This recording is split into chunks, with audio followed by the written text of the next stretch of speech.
غرباء غرباء غرباء غرباء غرباء غرباء غرباء غرباء ابو سعید رضی اللہ تعالی عنہ سے مروی ہے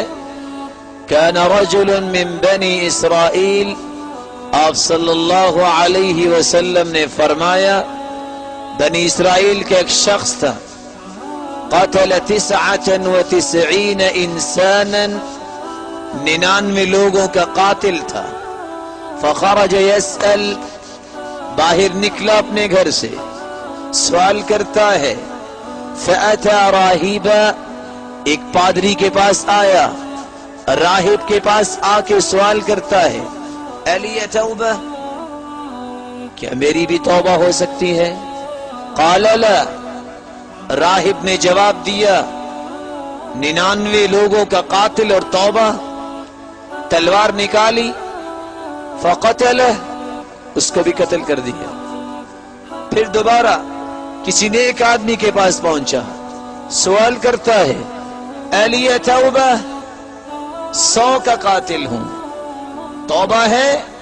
قال نعم، اللہ کی رحمت بڑی وسیع ہے، توبہ اب بھی تیری اللہ قبول فرما سکتے ہیں، لیکن شرط یہ ہے، ائت قریۃ کذا وکذا فإنہم یعبدون اللہ، فلاں بستی میں چلے جاؤ، اس ماحول کو چھوڑ دو، وہ لوگ اللہ کی عبادت کرنے والے ہیں۔ وہ شخص توبہ کرتا ہے، چلتا ہے، نیک لوگوں کی صحبت حاصل کرنے کے لیے، راستے میں ہی موت آ گئی، گر گیا، اللہ کی طرف سے فرشتوں کا نزول ہوا،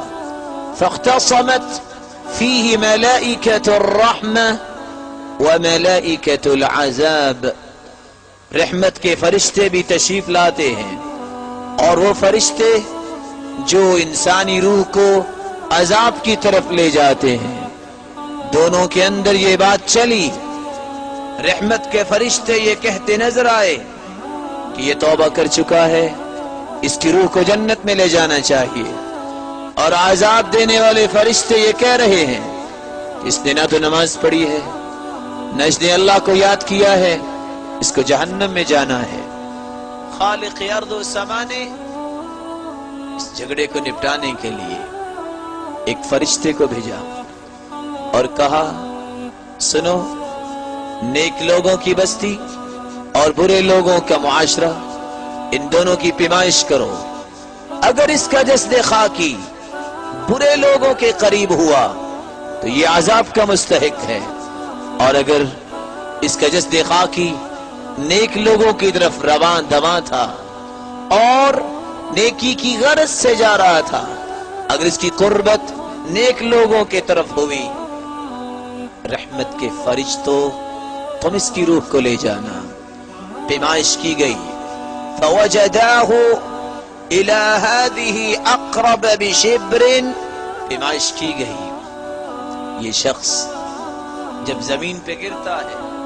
تو اس کا جسد خاکی ایک بلشت نیک لوگوں کے قریب تھا،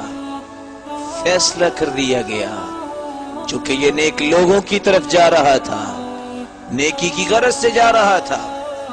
توبہ کر کے جا رہا تھا، حکم ربانی ہوا، اس کی روح کو ملائکۃ الرحمہ، رحمت کے فرشتوں کو دے دی جائے، یہ جنت کی پرواز کرے گا۔